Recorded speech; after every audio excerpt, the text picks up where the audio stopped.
Bendito Padre Celestial, es con gozo y alegría y gratitud que nos dirigimos a usted en esta hora para darle alabanza, honra, gloria, honor, Señor. Usted es el creador del cielo y de la tierra. Usted es nuestro hacedor, nuestro sustentador, nuestro abogado, nuestro juez. Gracias porque usted, Señor, no ha quitado su mirada de sus hijos fieles. Usted es el que guarda nuestra salida y nuestra entrada, el que bendice nuestras vidas, nuestros hogares, el que cuida de nuestras vidas, nuestros hijos, el que nos alimenta, el que nos sustenta. Gracias, Señor, por la fe que conserva en sus hijos fieles.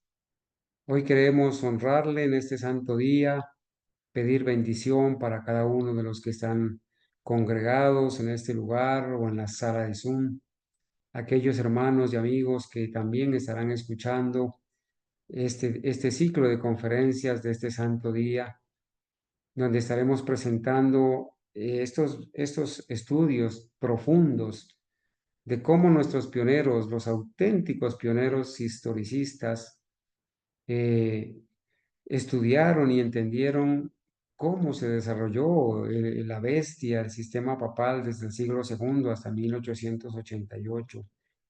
Y también otros temas que vamos a estudiar a la luz de su palabra.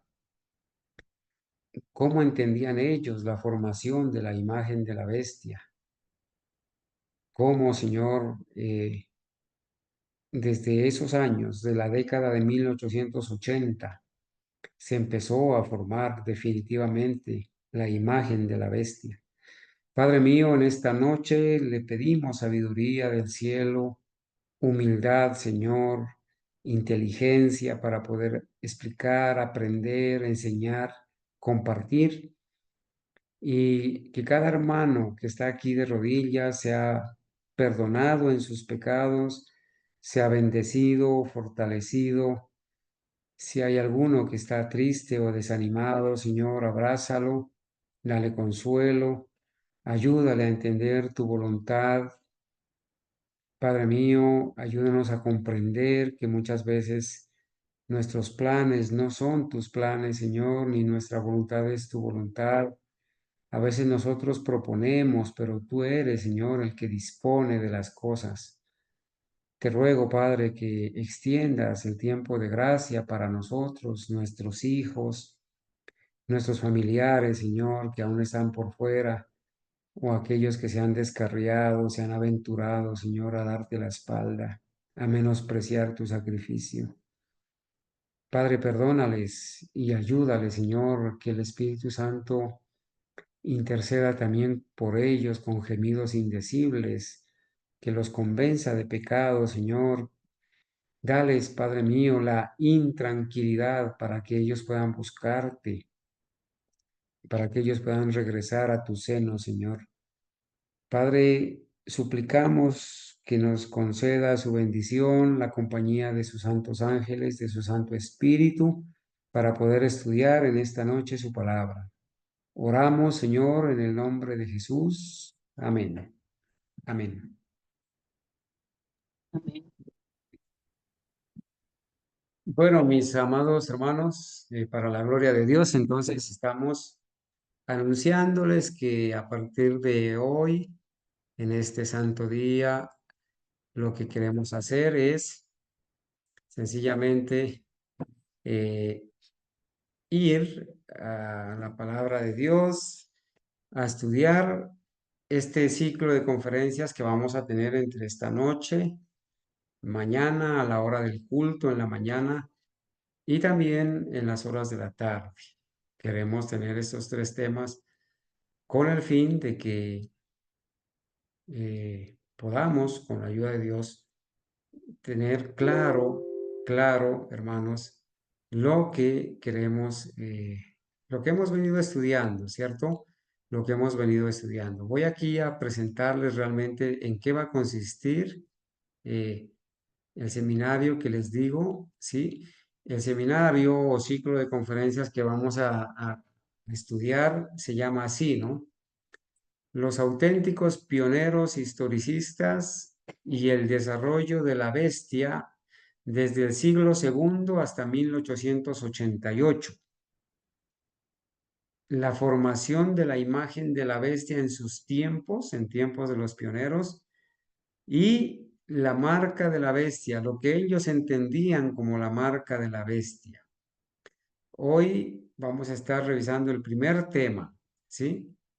Los auténticos pioneros historicistas y el desarrollo de la bestia desde el siglo II hasta 1888. La base, la base para estudiar estos tres temas la hemos tomado de una escuela sabática de 1888 que se tituló El mensaje de los tres ángeles. Estaremos comentando las lecciones que tienen que ver con estos temas, ¿sí? Para que nuestros hermanos puedan tener las memorias, de hecho ya las tienen, ¿verdad? La mayoría de los hermanos tienen esta escuela sabática de 1888, pero estos tres temas que vamos a presentar aquí en su momento no los estudiamos porque tomamos otro modelo para estudiar en esa época cuando repasamos la lección, y por eso me ha parecido bien hacer un recorderis y un afianzamiento en lo que fue el estudio de nuestros pioneros auténticos al respecto de estos temas, ¿sí? Estoy hablando de pioneros auténticos, historicistas, como ustedes notan ahí en el título, auténticos pioneros historicistas. Estoy hablando en esos términos, hermanos, porque hoy en día, lamentablemente, hay muchos que dicen ser pioneros historicistas, pero en realidad nuestros verdaderos pioneros historicistas fueron los que surgieron en 1844 como resultado de la profecía de Apocalipsis 10, Daniel 8:14, los que en esos primeros 50 años desarrollaron la fe, la doctrina pura del adventismo, acompañados por la profeta Elena White, ¿cierto? Y ellos son los verdaderos, auténticos, pioneros historicistas. Hoy en día hay muchos impostores, impostores que dicen ser pioneros, pero que realmente están enseñando doctrinas de demonios, están actuando como Roma actúa, están entregando materiales con veneno, con cianuro. No les podemos llamar a ellos pioneros ni aceptar que, ni aceptarlos como pioneros historicistas que hacen alarde de ser pioneros y se autonombran pioneros o ponen su foto ahí junto con los verdaderos pioneros. No los podemos aceptar porque hemos probado sus espíritus y los hemos encontrado faltos, los hemos encontrado falsos. Por eso hago énfasis en que lo que vamos a estudiar es un material de los auténticos pioneros historicistas que surgieron desde 1844 hasta alrededor de 1888, ¿cierto? Cuando ya la doctrina adventista, historicista, estaba dada en esos primeros 50 años. Eso es lo que vamos a estudiar, ese es el fundamento, ¿sí? Y ustedes ven aquí que hemos puesto unas imágenes de dos bestias. Estas imágenes de la primera bestia de Apocalipsis 13, o sea, el papado, y de la segunda bestia de Apocalipsis 13, o sea, Estados Unidos, son tomadas directamente del diagrama de Jaime White de 1863 para representar correctamente a estas dos bestias de Apocalipsis 13, así como ellos en unanimidad y hasta el último diagrama que se realizó por el hermano James White en 1863, de esta manera las representaban. Hoy en día hay muchas falsas representaciones de estas bestias, ¿sí? Empezando por decir que a Estados Unidos, a la segunda bestia de Apocalipsis 13, la representan con, con otro tipo de imagen, ¿sí? Eh, es otra representación diferente, pero no es así. Por eso hemos traído aquí la verdadera imagen, la imagen del diagrama historicista de 1863, porque el estudio en este día acerca de los pioneros, lo que pensaban ellos, lo que entendían ellos, lo que enseñaban ellos acerca del desarrollo de la bestia del sistema papal y de Estados Unidos, de la segunda bestia, pues va a estar alrededor de precisamente Estados Unidos y el sistema papal como las bestias de Apocalipsis 13. Por eso es la representación de esta manera, ¿sí? Entonces vamos a entrar en materia, hermanos. El primer tema que esta noche quiero presentar es los auténticos pioneros historicistas y el desarrollo de la bestia desde el siglo II hasta 1888. Este estudio se condensa o lo he tomado lo vamos a tomar de esta lección de escuela sabática de 1888. En esta lección de escuela sabática, que también puede ser un estudio bíblico de 1888 de nuestros pioneros, está condensado el concepto unánime que nuestros pioneros tenían sobre el desarrollo de la bestia desde el siglo segundo hasta 1888, que fue donde armaron este estudio, ¿sí? Allí está condensado también la formación de la imagen de la bestia en los tiempos de los pioneros y está condensado lo que ellos entendían como la marca de la bestia. Este primer tema entonces tiene que ver sobre la primera bestia de Apocalipsis 13 del 1 al 7.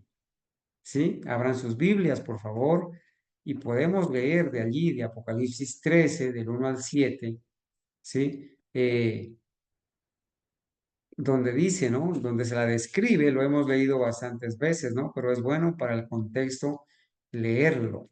En este diagrama que ustedes ven acá, estamos representando a la Roma papal, a la primera bestia de Apocalipsis 13, de acuerdo a el diagrama de 1842 y 1850, elaborados por Charles Fitch, el de 1842, y Otis Nichols, el de 1850. Esta es la representación correcta de la primera bestia de Apocalipsis 13, ¿sí? Y por eso el estudio de esta noche tiene que ver en cómo se desarrolló esta bestia desde el siglo II después de Cristo, ¿sí?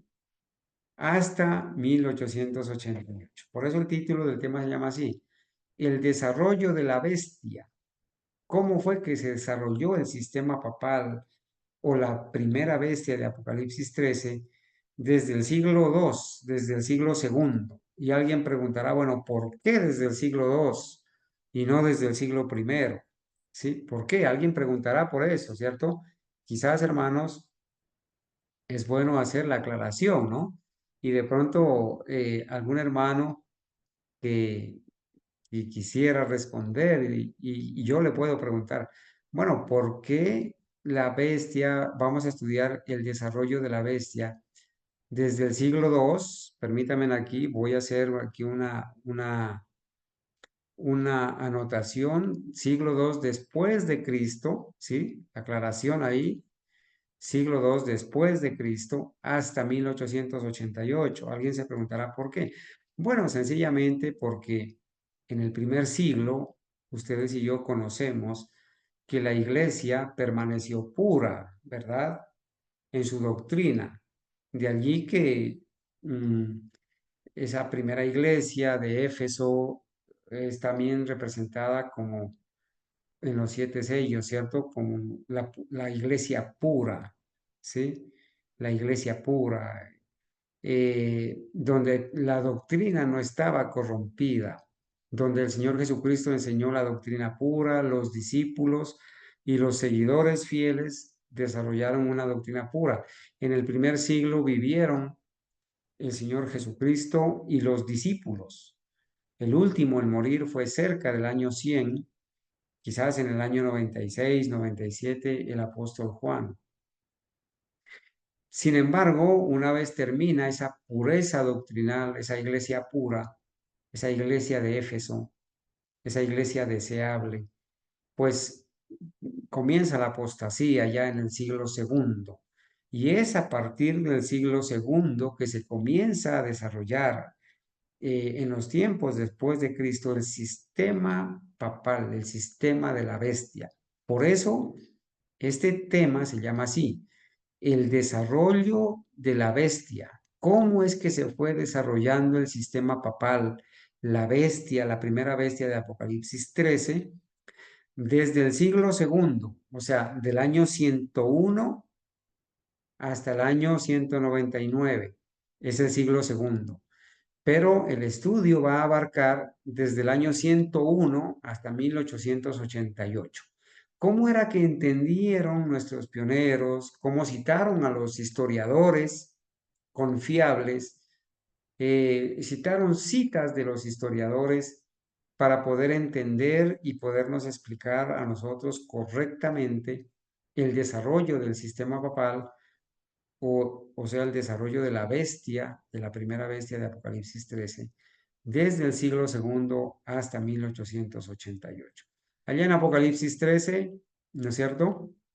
En el diagrama se la representa así, como ustedes la ven aquí, ¿cierto? La primera bestia de Apocalipsis 13. Y vi una bestia que tenía 7 cabezas y 10 cuernos, y en sus cuernos 10 diademas, y sobre sus cabezas un nombre blasfemo. Y el dragón le dio su poder y su trono, y vi una de sus cabezas como herida de muerte, pero su herida mortal fue sanada. También se le dio boca que hablaba grandes cosas, y se le dio autoridad para hacer guerra contra los santos y vencerlos 42 meses. Esto que yo acabo de leer es una condensación de lo que dice Apocalipsis 13, del 1 al 7, en el diagrama de 1850 de nuestros pioneros. En los dos diagramas, 1842 de Charles Fitch y 1850 de Otis Nichols. De este lado es donde estamos representando el desarrollo de esa bestia. Ya en 1863, el hermano Jaime White, esa bestia, esa misma bestia, esa primera bestia de Apocalipsis 13, ya él la representa de esta manera, como la tenemos acá al lado derecho de nuestras pantallas, ¿no? De esta manera, es la misma bestia. El sistema papal, ustedes ven que están tomadas directamente de los diagramas proféticos, ¿sí? Los que tenemos aquí a la espalda, tomadas directamente de allí. De esta manera eran representadas la primera bestia de Apocalipsis 13 como la Roma papal o como el papado por Jaime White y nuestros pioneros. Entonces, hermanos, vamos a entrar a estudiar directamente entonces la, la lección 6, la lección 6 de 1888, como está aquí, hermanos, la lección 6 de 1888, donde dice la escuela sabática, lección de la escuela sabática, el mensaje de los 3 ángeles y la segunda epístola de Pedro. Es una escuela sabática para las clases senior de julio a diciembre de 1888. Aquí está la fecha. Esta escuela sabática, ustedes la tienen, mis amados hermanos, la pueden revisar y van a poder constatar de que todo lo que vamos a leer y a compartir en esta noche está escrito de esa manera. Está traducida por el hermano Arturo Ortiz de México. Él tiene el Ministerio de Traducción, se llama El Tercer Ángel. Amablemente él las traduce y las comparte, ¿no es cierto? Bueno, entonces, ¿cómo es que se desarrolló la bestia, el sistema papal o la Roma papal desde el siglo segundo hasta 1888? Es interesante estudiar esto, hermanos, porque son más de 1700 años, ¿cierto?, de desarrollo de la bestia hasta 1888. De 1888 para acá hemos estudiado mucho sobre esa bestia, esa misma bestia, pero vamos a ver el origen, cómo se desarrolló, cómo nuestros pioneros llegaron a entender correctamente el concepto de la Roma papal o del papado en todos estos casi 1700 años de historia, ¿sí? La primera pregunta que ellos tienen en la escuela sabática dice, ¿qué poder está representado por la primera bestia de Apocalipsis 13? Ellos dan la respuesta, ¿no es cierto? Allí el papado, el papado. Al papado también se lo conoce como el sistema papal, el sistema del anticristo, el cuerno pequeño, la gran ramera, el hombre de pecado, ¿sí? También se lo conoce con esos nombres a lo largo de las Sagradas Escrituras, ¿sí? Entonces, la pregunta 2 dice, ¿qué fue la que la formó? ¿O qué fue lo que la formó? ¿Qué fue lo que la formó a esta bestia? Vamos a ver, hermanos, que para nuestros pioneros estaba muy claro la razón por la cual se formó la bestia, o sea, el sistema papal. ¿Qué fue lo que formó al sistema papal? ¿De dónde viene el sistema papal? Quizás entre nosotros haya alguien interesado en explicarle a un católico el origen de su iglesia católica, apostólica y romana. Quizás haya alguien entre nosotros, algún católico escuchando este tema y con honestidad esté creyendo que su iglesia católica, apostólica y romana fue fundada por Cristo, porque eso es lo que le enseñan allá desde los curas, desde los púlpitos, ¿verdad? Que la iglesia católica fue fundada por Cristo y que Él es el primer fundador de la iglesia y que puso de cabeza de la iglesia a Pedro y que se reunían los domingos. Todas esas mentiras le hablan a un católico. Pero en realidad, ¿de dónde resultó el papado? ¿Cuál es el origen del sistema papal? Bueno, nuestros pioneros adventistas auténticos dan la respuesta, ¿no es cierto? ¿De qué fue lo que formó o la formó a esta bestia? ¿Qué fue? La apostasía. Y citan Segunda de Tesalonicenses, capítulo 2 versículo 3. Aquí está mi esposa con la cita, la va a leer.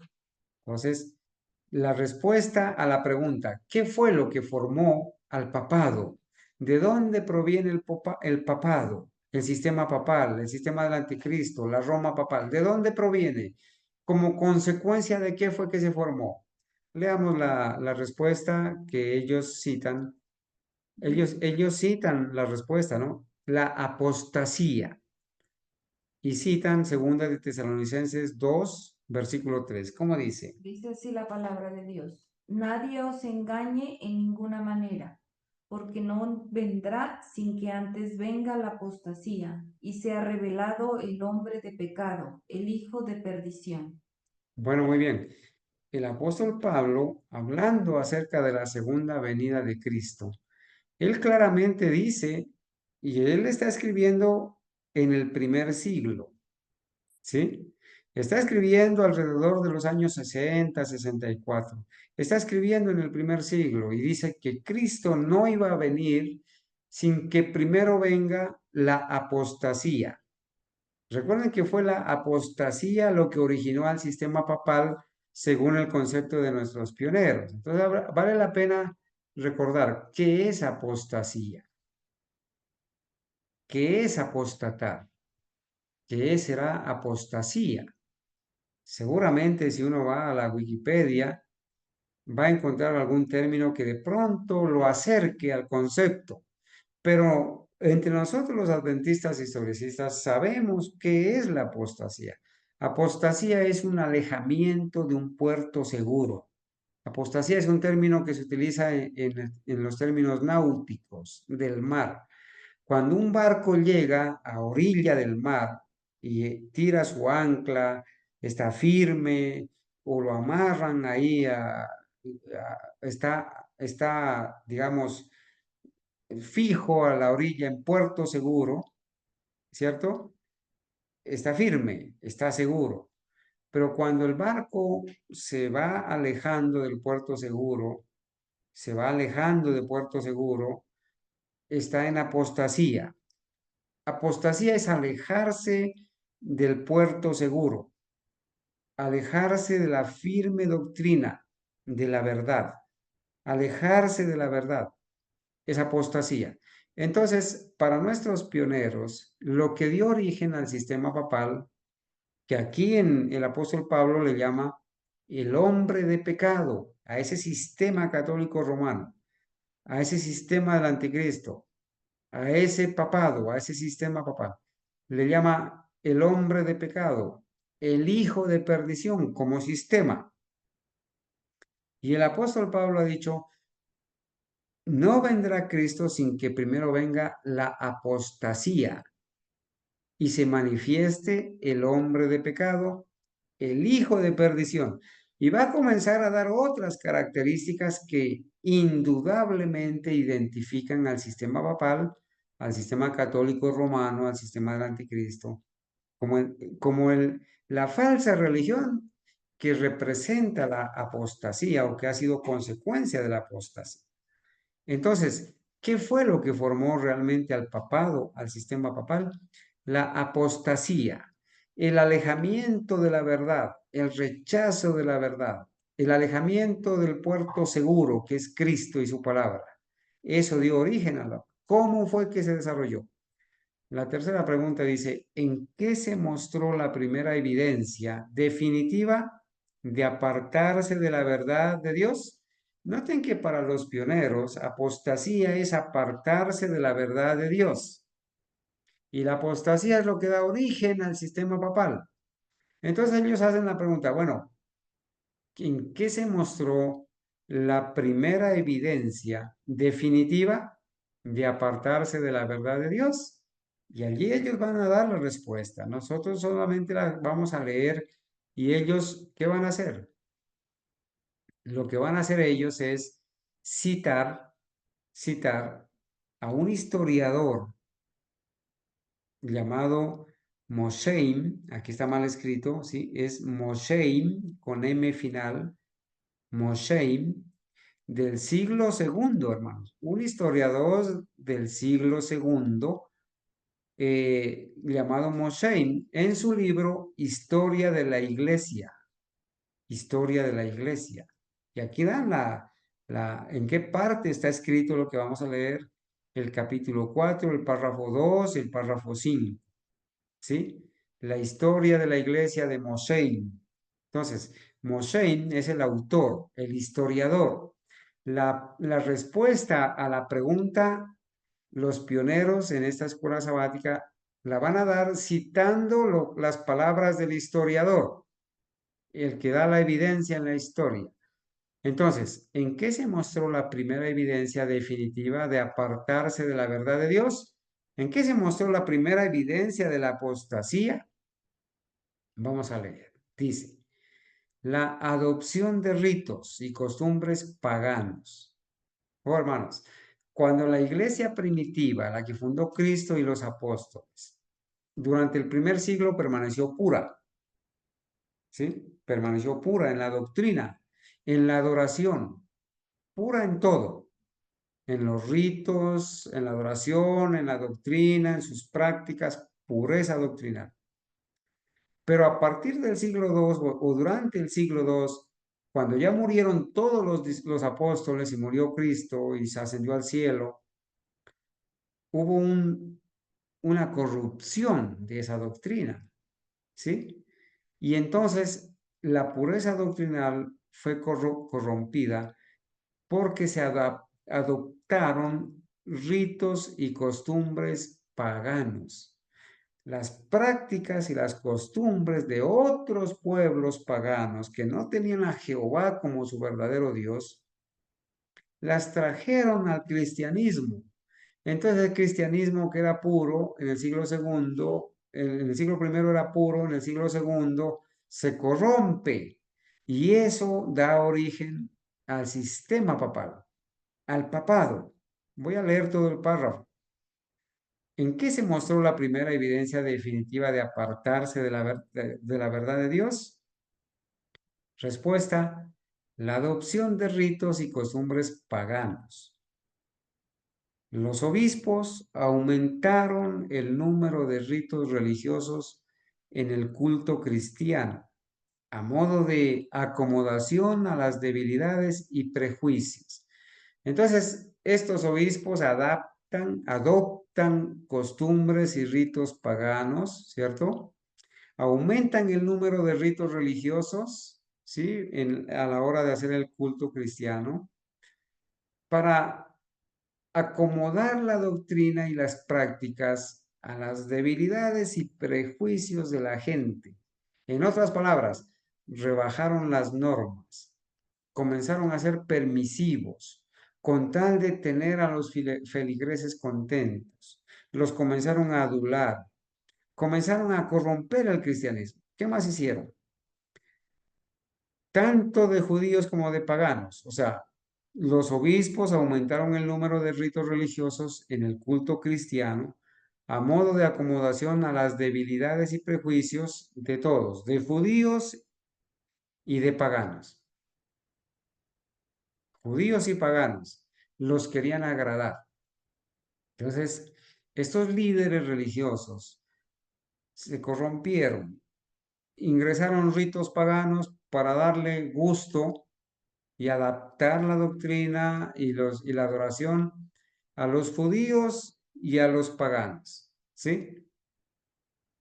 Para facilitar su conversión al cristianismo. Con tal de que se vuelvan cristianos, rebajemos las normas, no seamos tan estrictos, quitemos aquí las condiciones, seamos permisivos, con tal de tenerlos contentos y llenos los templos, porque si vienen mucha gente a los templos, pues hay más ofrendas, hay más dinero, entonces los vamos a tener a todos contentos, de tal manera que se facilitarle su conversión al cristianismo. Hermanos, este es el método que Satanás ha seguido hasta ahora. Las iglesias se llenan, pululan, las iglesias adventistas, evangélicas, porque se han rebajado las normas, ¿sí? Ellos hacen alarde de que son muchos, de que tienen en todo el mundo representantes, cuántos templos, cuántas universidades, cuántos colegios, pero ¿a qué costo? Al costo de meter al mundo dentro de la iglesia, ¿sí?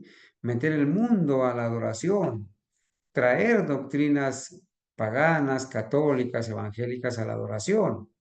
Entonces esos templos se llenan. Entonces dice, con este fin dieron el nombre de misterios a las instituciones del Evangelio, los misterios gloriosos, los misterios de la Iglesia Católica. Mire, dice el historiador, dice así, con este fin dieron el nombre de misterios a las instituciones del Evangelio y adornaron particularmente el Santo Sacramento con ese título solemne. Usaron en esa institución sagrada, como también en la del bautismo, varios de los términos empleados en los misterios paganos. Qué tremendo esto, hermanos. Copiaron del paganismo dichos, ritos, prácticas, adoración, y los trajeron y los metieron al cristianismo para agradar a los paganos y a los judíos, para que se conviertan al cristianismo, para que entren a la iglesia cristiana que Cristo había fundado. La iglesia que Cristo fundó no es una iglesia católica, con papas y sacerdotes y Marías y ídolos y misas y hostias y Semanas Santas y los 10.000 demonios de las vírgenes. Nada de eso. La iglesia cristiana era pura, no tenía nada de eso. No guardaban el domingo, guardaban el santo sábado, ¿sí? Pero usaron esa institución sagrada, como también la del bautismo, varios de los términos empleados en los misterios paganos y procedieron tan lejos extensamente que incluso adoptaron algunas de las ceremonias de las cuales aquellos reconocidos misterios consistieron. Entonces metieron el conflicto de los siglos, ¿sí? Narra en el capítulo Una era de tinieblas espirituales. Narra todos estos ritos, ¿sí? La misa, el encender cirios, el agua bendita y una cantidad de ritos paganos que los trajeron del paganismo.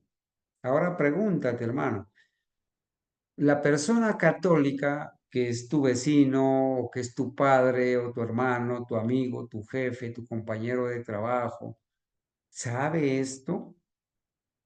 ¿Por qué no le preguntas un día? Dile que te responda por qué su iglesia se llama Iglesia Católica, Apostólica y Romana. Dile por qué, pregúntale por qué. Él no va a saber, él te va a decir, porque tiene su sede en Roma, porque el Vaticano está allá en Roma y allá está para ellos el Papa, pero no es así. Es porque sus ritos, su doctrina la trajeron de la pagana Roma, de la Roma pagana, y la metieron al cristianismo. Entonces surgió la Iglesia Católica, surgió el sistema papal como tal, ¿sí? Entonces, allí está la cita de Historia de la Iglesia de Mosén, siglo II, parte 2, capítulo 4, párrafo del 2 al 5. Si hay algún comentario, hermanos, si hay alguna hasta aquí respecto a estas tres preguntas que hemos comentado, por favor lo pueden hacer. La pregunta número 4, ¿qué dice? Voy a leer aquí, hermanos, ¿cierto? A ver si me permite esto aquí. Ok. Dice, ¿qué tan temprano se manifestó esto? ¿Y qué es esto? ¿Qué es lo que acabamos de mencionar, no? Esto de los ritos paganos y los misterios paganos y prácticas paganas dentro del cristianismo. ¿Qué tan temprano se manifestó esto? Allí está la respuesta. Esta imitación se inició en las provincias orientales, pero después de la época de Adriano, que era el emperador romano entre el año 117 y 138 después de Cristo, quien introdujo por primera vez los misterios entre los latinos, fue seguida por los cristianos que habitaban en las partes occidentales del imperio. Y el mismo historiador Mosheim, aquí ya está bien escrito, en su libro Historia de la Iglesia, siglo II, aquí está la referencia en dónde se encuentran estas palabras. Entonces, qué hicieron los dirigentes de la iglesia cristiana en el siglo II, especialmente, sí, desde el año, como dice acá, esta imitación? ¿Qué era lo que estaban imitando? En realidad, ¿qué era lo que estaban imitando? Estaban imitando el culto pagano, ¿sí? El culto pagano. Estaban con prácticas y ritos paganos, con misterios paganos, dichos paganos, en todos, en el bautismo, en la cena del Señor, en todo estaban imitando ritos paganos. Esta imitación se inició en las provincias orientales de Roma, pero después de la época de Adriano, o sea, después del año 138, eh, fue que se introdujeron, ¿no? y cita a Adriano, el emperador Adriano, que fue el que introdujo por primera vez los misterios entre los latinos. Fue seguida por los cristianos que habitaban en las partes occidentales del imperio. Entonces, hermanos, primero esas prácticas, esa imitación pagana, ingresa, se inicia en las provincias orientales de Roma y después se va a las partes del occidente del imperio romano. ¿Sí? Fue Adriano el que introdujo por primera vez esos misterios y luego los cristianos mismos se encargaron de llevarlas a las partes occidentales del imperio. ¿Qué más dice? Dice, la pregunta 5, ¿qué adoración fue la más extendida entre todas las naciones antiguas? Aquí, hermanos, va el estudio de la escuela sabática. Va a entrar ya a mencionar, recuerden que el tema es el desarrollo de la bestia. Desde el siglo II, aquí lo estamos mencionando, ¿cierto? Siglo segundo, ya estamos en el siglo segundo, mencionado por el historiador Mosein, ¿cierto? Años 117 a 138. Desde el siglo II vamos a empezar a mencionar ese desarrollo de la bestia.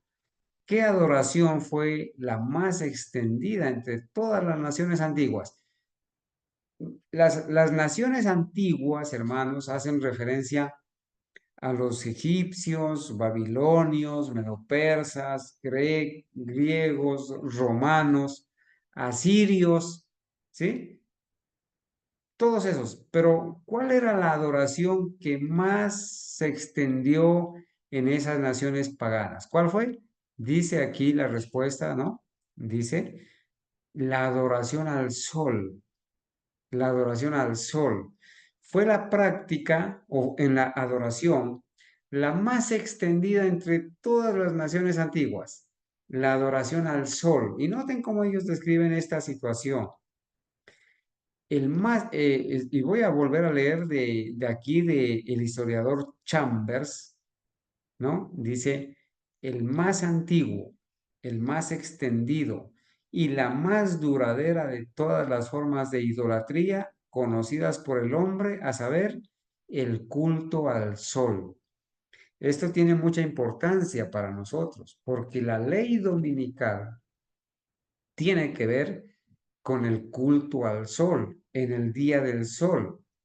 ¿Sí? De hecho, la Iglesia Católica tiene el sol por todos lados, hasta en las vestiduras de los sacerdotes, en la hostia, allí en el lugar donde ellos le llaman el Santísimo, en sus templos. Bueno, y no solamente la Iglesia Católica, ya la Iglesia Adventista también lo tiene. Y en sus publicaciones es a cada nada el sol y alzando las manos en adoración al sol. ¿Sí? Pero esta práctica fue la más extendida, la práctica de la adoración más extendida entre todas las naciones antiguas fue la adoración al sol. Y lo están citando aquí a Talbot W. Chambers en el Antiguo Testamento Student, enero de 1886. Eso están citando, ¿sí? Pregunta 6. Cuando esta adoración no estaba dirigida a una imagen, ¿cómo se realizaba? ¿Cómo era que realizaban ellos la adoración al sol? Cuando no lo hacían a imágenes del sol. Respuesta, dice, antes de la venida de Cristo, y aquí dice, antes de la venida de Cristo, perdónenme, todas las naciones orientales realizaban el culto divino con el rostro vuelto hacia esa parte del cielo donde el sol muestra sus rayos nacientes. Fíjense que las naciones orientales paganas realizaban el culto divino, el culto a Dios, con el rostro vuelto hacia esa parte del cielo donde el sol muestra sus rayos nacientes, o sea, hacia el oriente. ¿Sí? De allí que Ezequiel amoneste en Ezequiel capítulo 8 se amoneste contra la adoración que estaban haciendo estos ancianos dentro del templo con sus rostros vueltos al sol, ¿sí? Entonces, esta costumbre se basaba en una opinión general que se tenía entre los paganos de que Dios, cuya esencia miraban ser luz, y a quien consideraban circunscrito dentro de ciertos límites, habitaba en esa parte del firmamento desde donde Él envía el sol, desde donde Él envía el sol, ¿sí? Esa imagen, dice, la imagen brillante de su benignidad y gloria. Vuelve a citar Mosheim, el historiador, en su libro Historia de la Iglesia del siglo II, parte 2, capítulo 4, párrafo 7, y hace un contexto de lo que es Ezequiel 8:16. Leamos Ezequiel 8:16, hermanos, para tener el contexto de esto. Mientras lo buscamos, vuelvo a leer, ¿no? ¿Cómo se realizaba la adoración al sol? Aquí me faltó poner una imagen de, de Ezequiel, eh, de la representación de Ezequiel capítulo 8, versículo 6, donde le daban la espalda al templo, a la Chequiná, y sus rostros estaban dirigidos hacia el sol. Leamos Ezequiel 8:6, por favor. ¿Qué dice? A ver, vamos a ver Ezequiel 8:6, como dice. Dice, me dijo entonces, hijo de hombre, ¿no ves lo que estos hacen? Las grandes abominaciones que la casa de Israel hace aquí para alejarme de mi santuario. Es una pregunta, ¿no? Y entonces el texto 16, para complementarlo, ¿cierto? Para corregirlo, dice, y me metió en el atrio de adentro de la casa de Jehová, Ezequiel 8:16. Y aquí junto a la entrada del templo de Jehová, entre la entrada y el altar, como 25 varones, sus espaldas vueltas al templo de Jehová y sus rostros hacia el oriente, y adoraban al sol, postrándose hacia el oriente. En el libro de Ezequiel se presenta esta actitud de adoración como la peor de las abominaciones. A Ezequiel se le va mostrando abominaciones dentro del templo, ¿no? Y el Señor le dice, vuélvete aún, éntrate más adentro y vas a ver peores abominaciones. Y la peor abominación de esas abominaciones es precisamente la adoración al sol. Bueno, Ezequiel 8:6 y 8:16 para complementar aquí en la lección de escuela sabática. Entonces, cuando dice antes de la venida de Cristo, todas las naciones orientales realizaban el culto divino con el rostro vuelto hacia esa parte del cielo donde el sol muestra sus rayos nacientes. Hermanos, el profeta Ezequiel vivió aproximadamente unos 700, 800 años antes de Cristo y ya él da testimonio de esta abominación, adorando con los rostros, dándole la espalda al templo, dándole la espalda a la Chequiná, ¿cierto? Dándole la espalda al Padre, al Hijo, al Espíritu Santo y adorando al sol. Y entonces dice, esta costumbre se basaba en una opinión general de los paganos, de que Dios, cuya esencia miraban ser luz, y a quien consideraban circunscrito dentro de ciertos límites, ellos creían que ahí estaba Dios, ahí en el sol, ¿cierto? O en esa parte del firmamento. Habitaba en esa parte del firmamento desde donde Él envía el sol, la imagen brillante de su benignidad y gloria. Interesante esto, ¿verdad? La pregunta 7. ¿Fue esta costumbre adoptada por algunos que se llamaban a sí mismos cristianos? Hermanos, ahora sí entramos en la historia, ¿cierto? Cómo estas costumbres paganas fueron adoptadas por los cristianos en el siglo II. Dice, los cristianos convertidos, en verdad, rechazaron este grave error. Los verdaderos cristianos, puros en doctrina, fieles, rechazaron este error, ¿cierto? ¿Cuál era el error? Suponer que Dios habitaba en esa parte del firmamento, pero conservaron la antigua y universal costumbre de adorar hacia el oriente, hacia el este.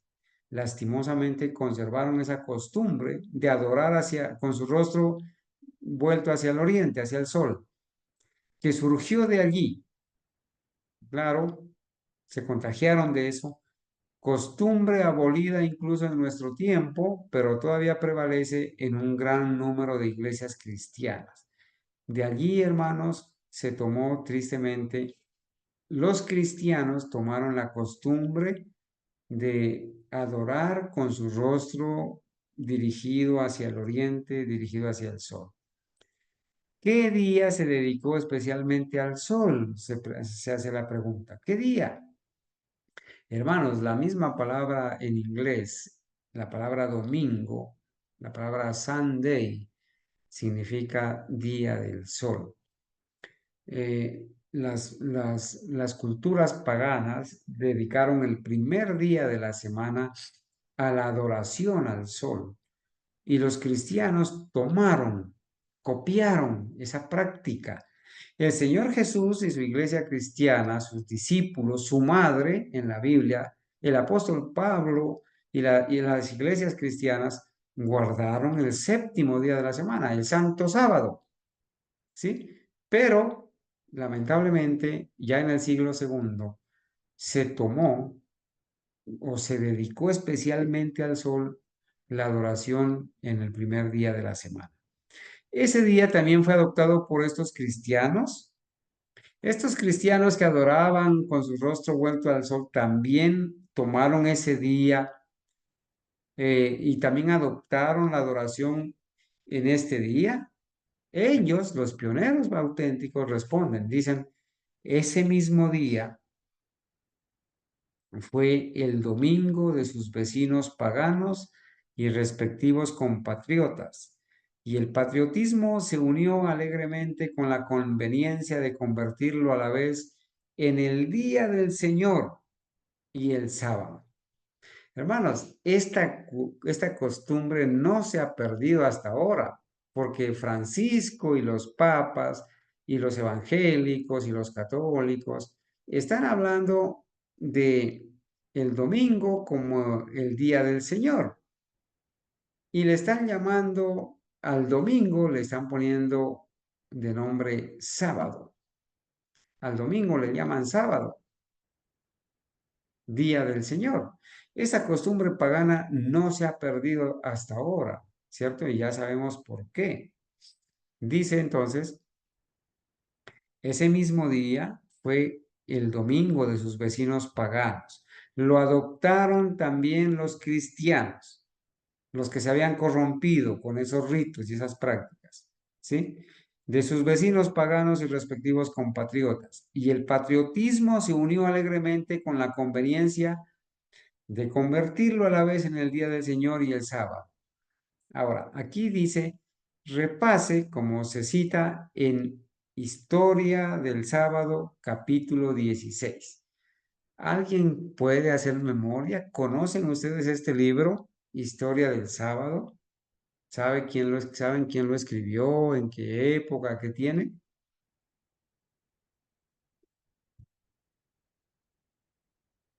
Bueno, lo voy a citar, hermanos. Lo voy a mostrar porque es interesante que los pioneros nos dicen, por favor, repase la manera en que se cita este asunto en la historia del sábado, capítulo 16. ¿Existe algún libro que se llame así, la historia del sábado? Sí, ¿Existe, hermano, hermanos? sí, Sí hermano, sí existe. existe. Muy Creo bien, que es del pastor Lóbulo, hermana Argenis, me parece que es por la voz, ¿sí? señor, y me parece que el autor es el pastor Lóbulo. Bueno, muy bien. Muchas gracias, hermana Argenis. Claro que existe un libro que se llama así, ¿sí? Permítanme aquí presentarles el libro. Este libro es un libro muy interesante, hermanos. Deberíamos tenerlo y leerlo leerlo y releerlo, porque es un libro, hermanos, que nos cuenta a nosotros la historia del sábado desde el Edén, durante todo el Antiguo Testamento, la iglesia cristiana, y hay algunos que dicen que el sábado se perdió de vista. Mentira, hermanos.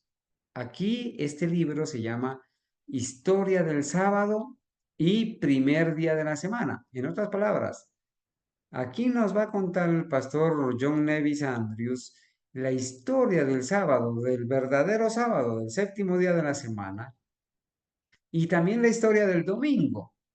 ¿Cómo fue que llegó el domingo a convertirse para los paganos y cristianos corruptos, para el sistema papal? ¿Cómo fue que se llegó a convertir en el día del Señor para ellos? ¿Cierto? El pastor Andrews es el autor del libro, John Nevis Andrews, ¿cierto? Y él dice aquí, lo escribió en 1873.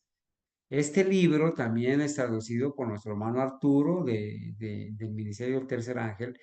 Y aquí, hermanos, se nos presenta, es un manjar, la verdad, ¿cierto? Leer este libro es un manjar doctrinal muy bueno. La parte uno es la historia bíblica, ¿sí?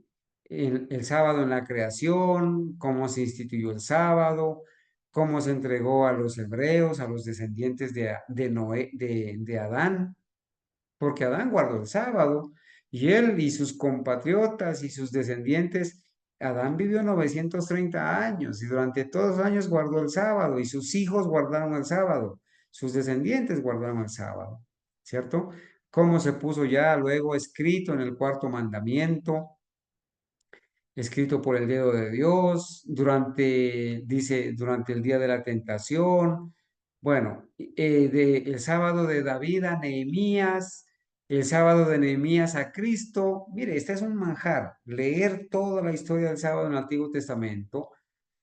Y acá hay un capítulo, dice, el sábado durante las últimas 70 semanas, o sea, hasta el año 34, ¿cierto?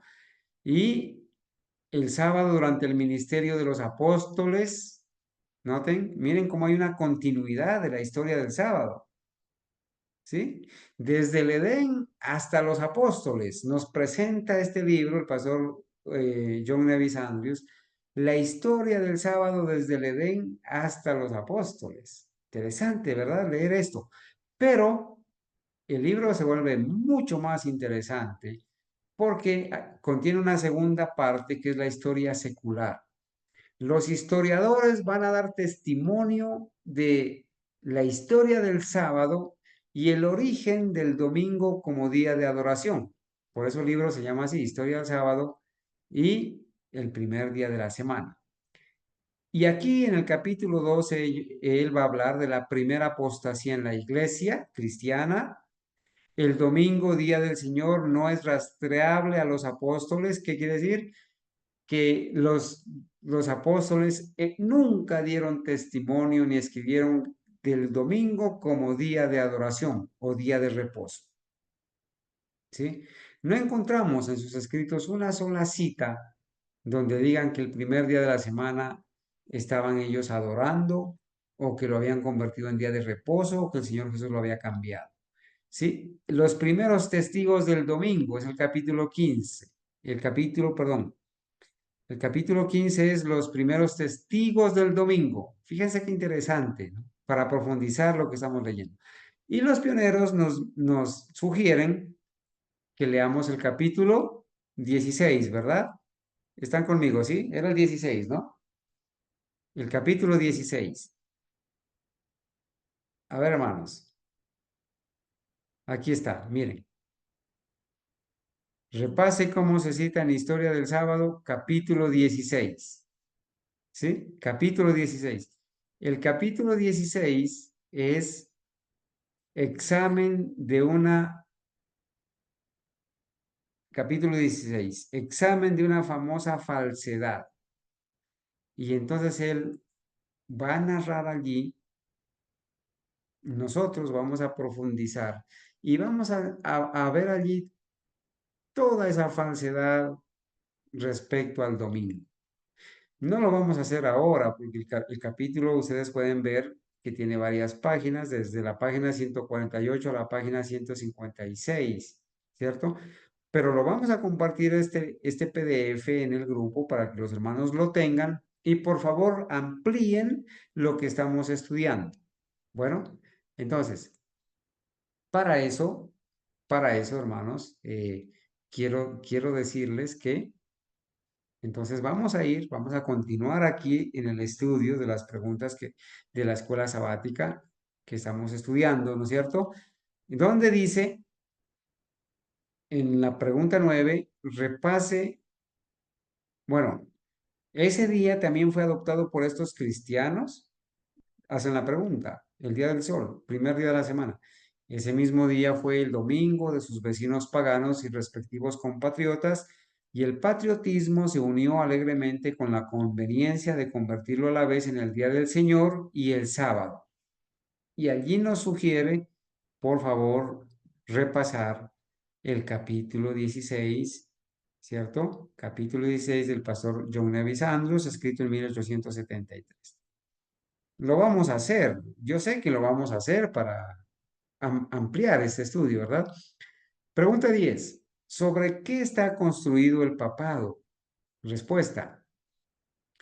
Segunda de Tesalonicenses 2:4, ¿cómo dice? Hablando del hombre de pecado, del hijo de perdición, que nuestros pioneros identifican como el sistema papal, la primera bestia de Apocalipsis 3. ¿Sobre qué está construido el papado? ¿Cuál es el fundamento del sistema papal? Y ellos dan la respuesta acá, la autoexaltación. ¿Y qué será esto de la autoexaltación? Leamos 2 Tesalonicenses 2:4. Dice así la palabra de Dios, el cual se opone y se exalta contra todo lo que se llama Dios o es adorado, tanto que como Dios se sienta en el templo de Dios, haciéndose pasar por Dios. Bueno, las características que da el apóstol Pablo del hombre de pecado, del hijo de perdición, del sistema papal, corresponden a las palabras que nuestros pioneros dicen. El sistema papal, el sistema del anticristo, está basado o está construido sobre la autoexaltación. Exaltarse a sí mismo como Dios, oponiéndose a Dios, sentándose en el lugar de Dios. Lo que hizo Satanás en el cielo, hermanos. Allá en Ezequiel 28 nosotros leemos las pretensiones de Satanás. Yo subiré al cielo, yo me sentaré en el trono. ¿Sí? Autoexaltación, exaltarse a sí mismo.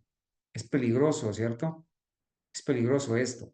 El sistema papal está basado o está construido sobre la autoexaltación. Y allí lo menciona, colocarse en el lugar de Dios como Dios, haciéndose pasar por Dios y sentarse en el trono de Dios como Dios.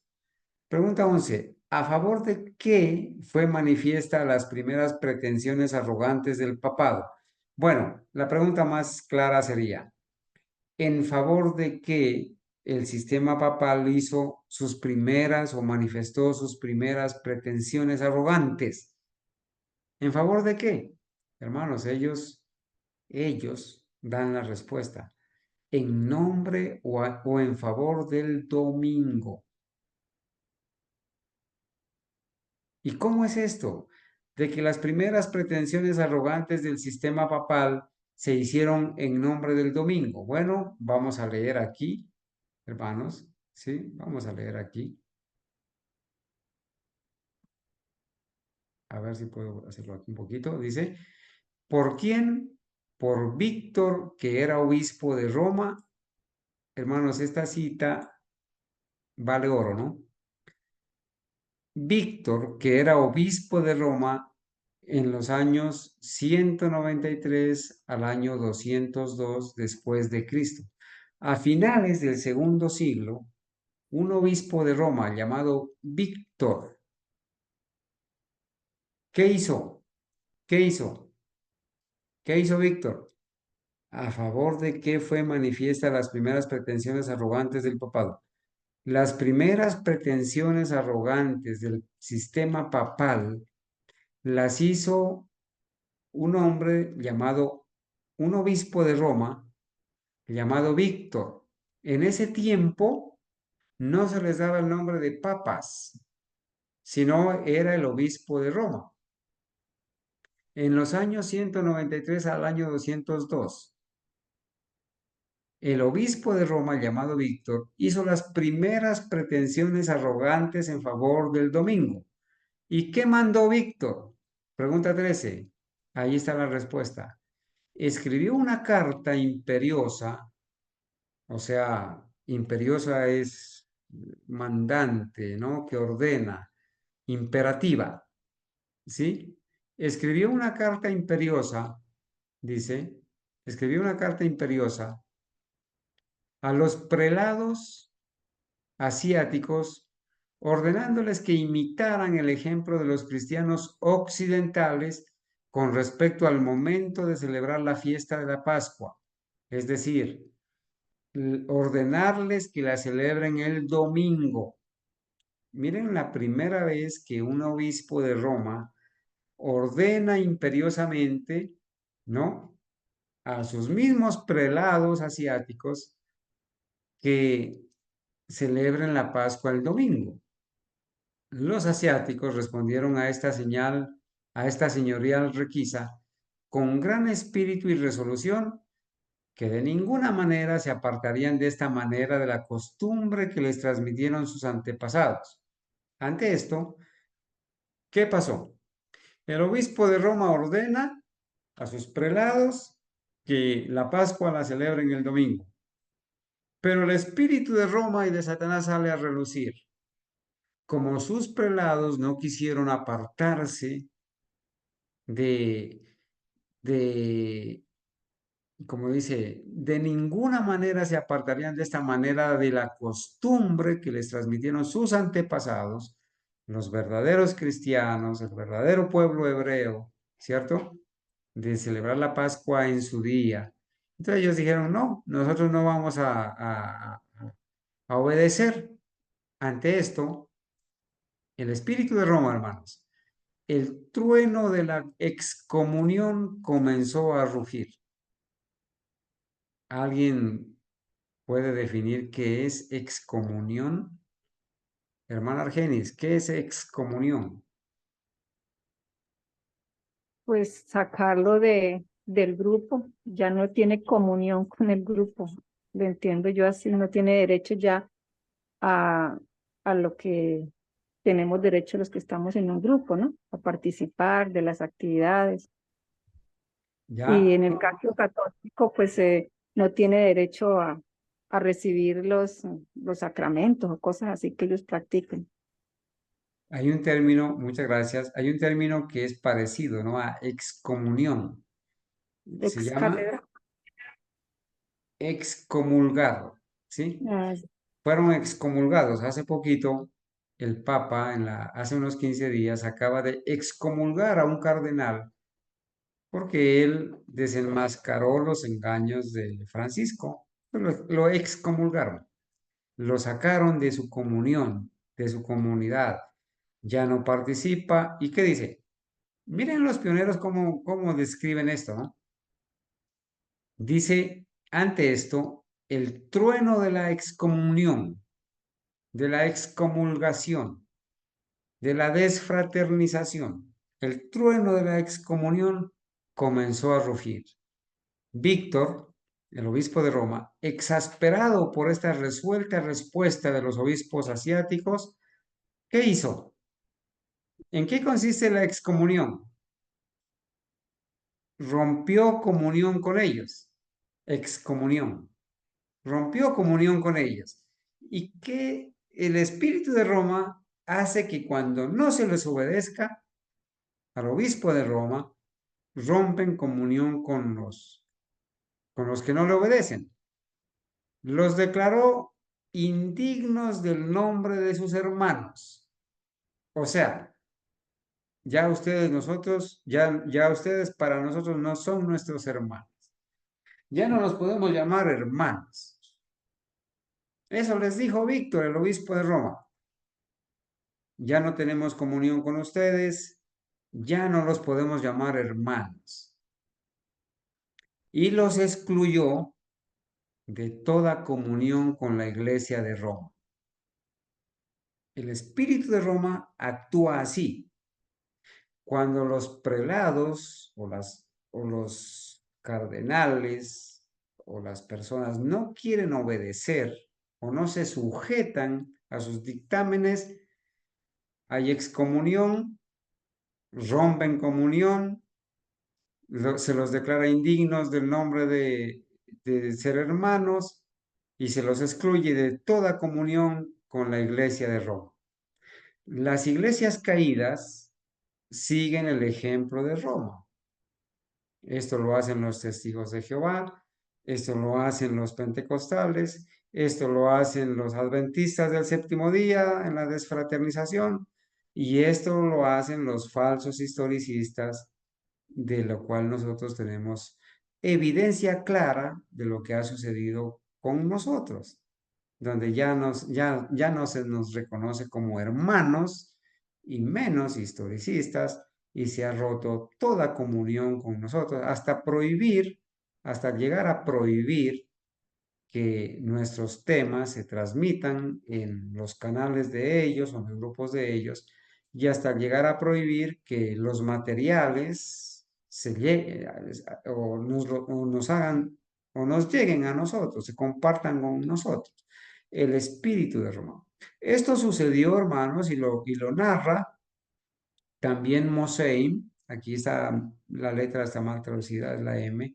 Moseim, en el capítulo 4, párrafo 2. Bueno, pregunta 14. ¿A qué principios del siglo II se había dado importancia a esta cuestión? Y la respuesta es, hacia mediados de este siglo, del siglo segundo, durante el reinado de Antonio Pío, alrededor del año 160, el venerable Policarpo fue a Roma para conversar con Anicet, obispo de esa sede, sobre este asunto. ¿Sí? Se le dio mucha importancia a esta cuestión de hacer del domingo el día del Señor y celebrar la Pascua en el día del Señor y excomulgar a todos los que no se sujetaban a esa norma. Pregunta 15. ¿Cuál es la gran característica del papado como potencia mundial? Allí dan la respuesta ellos mismos. La unión de la Iglesia y el Estado. El papado se caracteriza como potencia mundial. ¿Sí? La gran característica del papado como potencia mundial es esa: unir la Iglesia con el Estado. Bueno, aquí lo explican ellos. ¿Qué es la unión de la Iglesia con el Estado?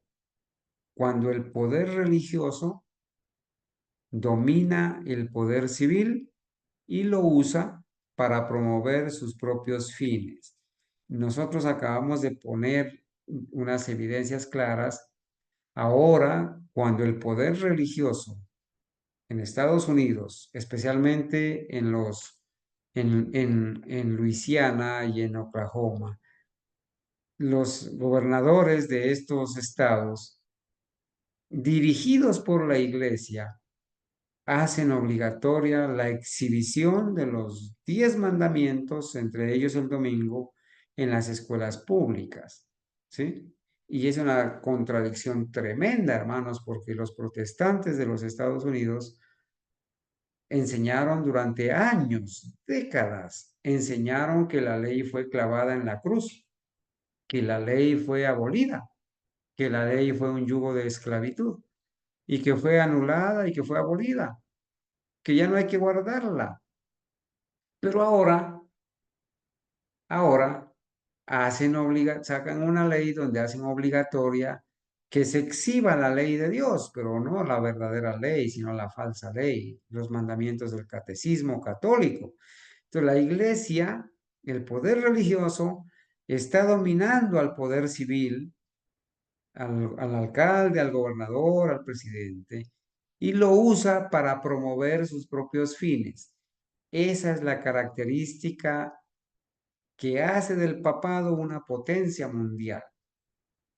Y lo citan nuestros pioneros en 1888, ¿sí? La unión de la iglesia y el Estado, o sea, el poder religioso dominando el poder civil y usándolo para promover sus propios fines de exaltar el dominio. ¿Cuándo se formó la unión de iglesia y Estado, de la cual surgió el papado? Es una pregunta muy importante. Ya nos faltan como 2 preguntas nada más para terminar. ¿Cuándo se formó la unión de iglesia y Estado, de la cual surgió el papado? Entonces, hermanos, el papado es consecuencia de la corrupción del cristianismo, de su unidad con el paganismo, ¿sí? Y también de la unión de la iglesia y del Estado. Entonces, la pregunta clave es, ¿cuándo se formó la unión de la iglesia y el Estado, de la cual surgió el papado? Fíjense que los pioneros no tenían ninguna duda de que el sistema papal se origina de la corrupción del cristianismo con el paganismo y cuando la iglesia se une con el Estado. Entonces, ¿cuándo? Preguntan ellos, ¿cuándo? Por eso es que hemos empezado a ver en este primer tema cómo se empezó a desarrollar la bestia, el desarrollo de la bestia, desde el siglo II hasta 1888, cuando se elaboró este estudio, esta investigación, ¿sí? Entonces, ¿cuándo se formó la unión de iglesia y Estado de la cual surgió el papado? Allí dan la respuesta a ellos. En el reinado de Constantino, del año 313 al año 337. Oh, hermanos, aquí hay una evidencia de que para nuestros pioneros, la imagen, la bestia se empieza a desarrollar desde el siglo II, pero ya en el año 313 se comienza a tener evidencia de la unión de la iglesia con el Estado. Y de eso va a surgir el papado, hermanos. Año 313 al año 337 después de Cristo. Pregunta 17.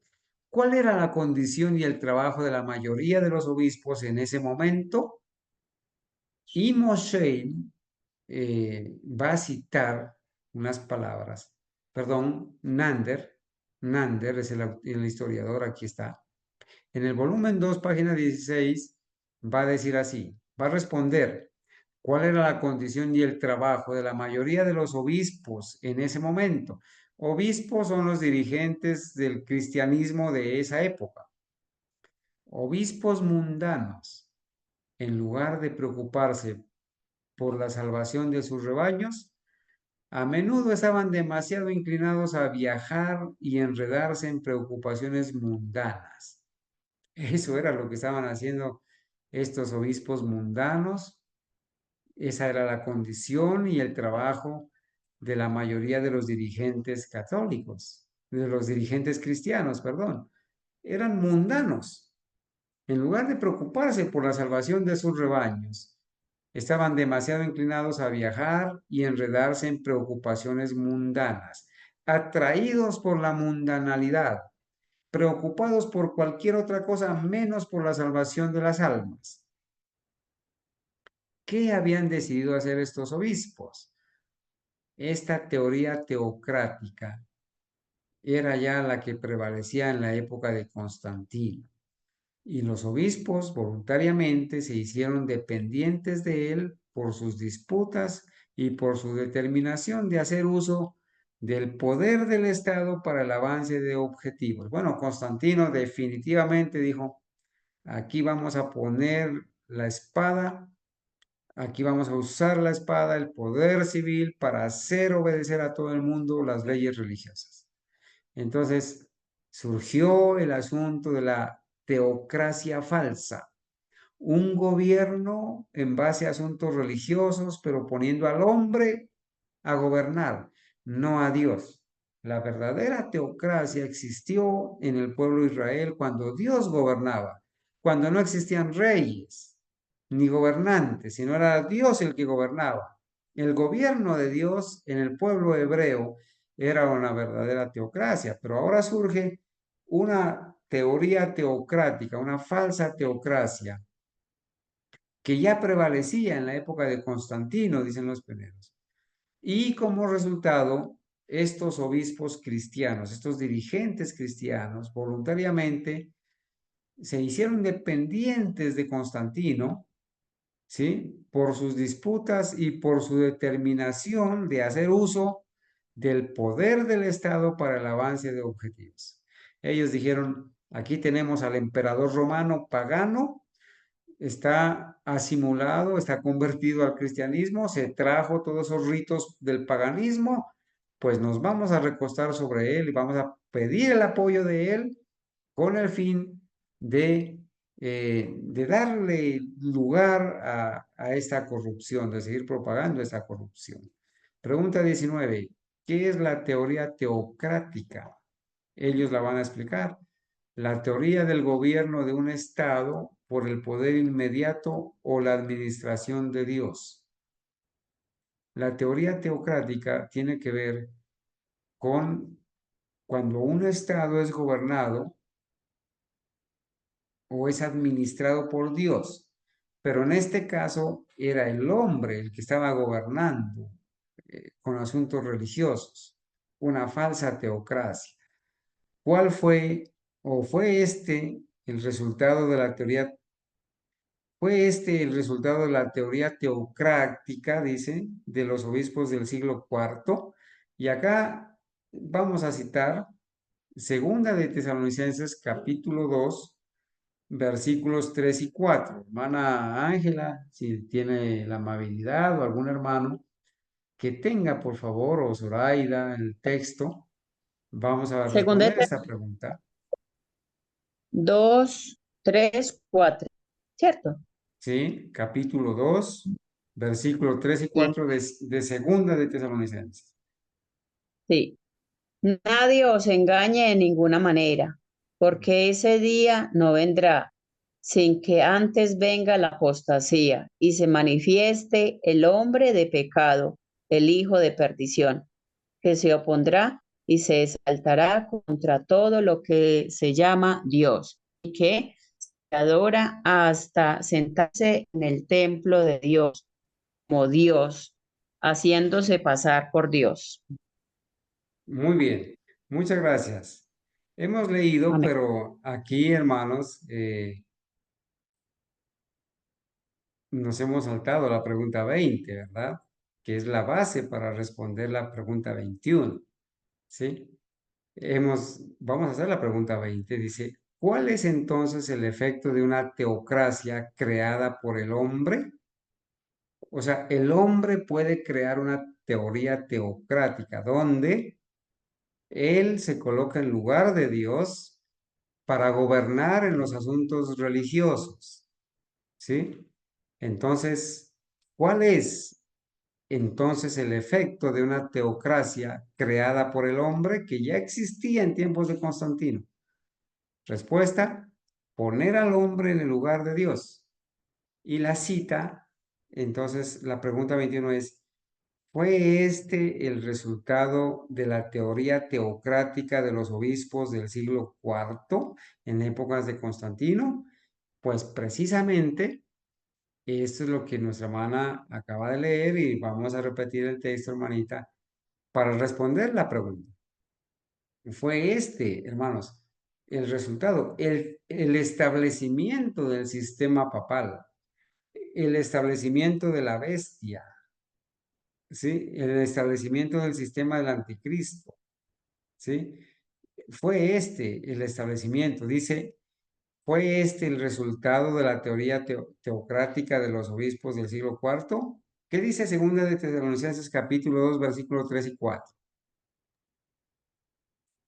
Nadie os engañe en ninguna manera, porque ese día no vendrá sin que antes venga la apostasía y se manifieste el hombre de pecado, el hijo de perdición, que se opondrá y se exaltará contra todo lo que se llama Dios.